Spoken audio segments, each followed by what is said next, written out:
Салем Дастар Халай Саздар, Кенельквилеренс Халай. Приветствую вас, друзья! С вами снова я, Юля. Это наш с вами канал о том, как легко и просто научиться читать по-казахски.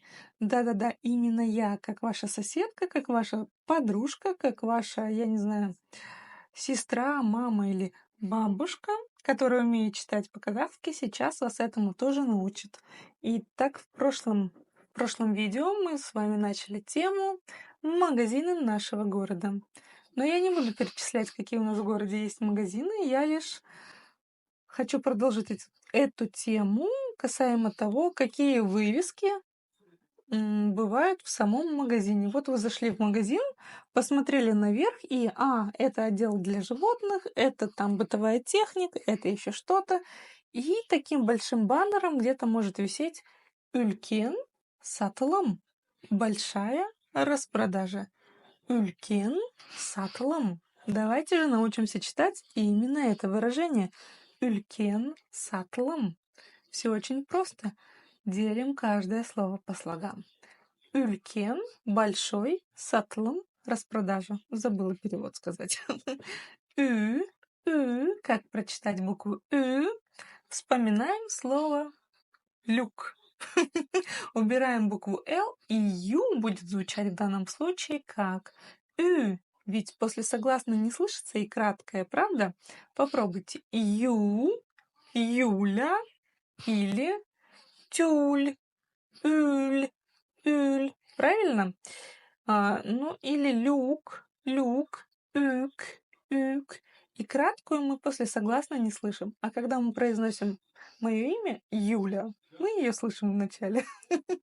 В общем, «ülь», «ülь». Ну и так как она мягкая, «ü», потом идет буква «л», то буква «л» у нас будет читаться тоже очень мягко. В транскрипции можно даже записать мягкий знак. Вот такие дела. «Ülь», «ülken», «ülken», ударение на «е». Часто в Казахстане вы можете услышать не «ülken», а «ülkün». Как и в прошлом видео я объясняла, если в начале слова стоит буква «ü», то дальше все гласные автоматически могут читаться тоже как буква «ü».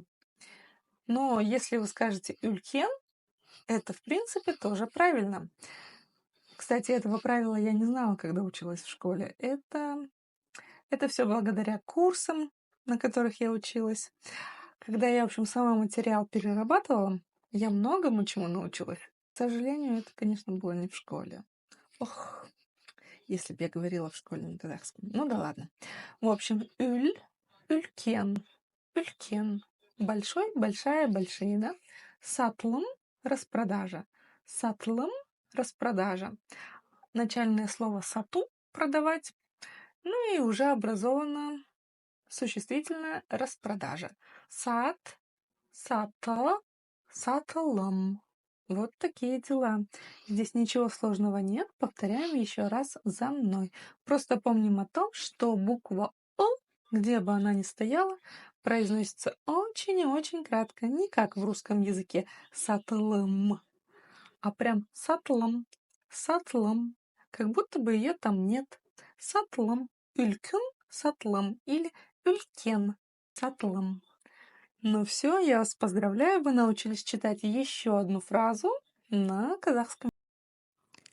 И здесь что-то пошло не так, и звук отключился. И какие бы танцы с бубнами я ни делала, звук я не смогла вернуть. Но все написано, так что я надеюсь, вам было все понятно. До следующего видео. Пока-пока.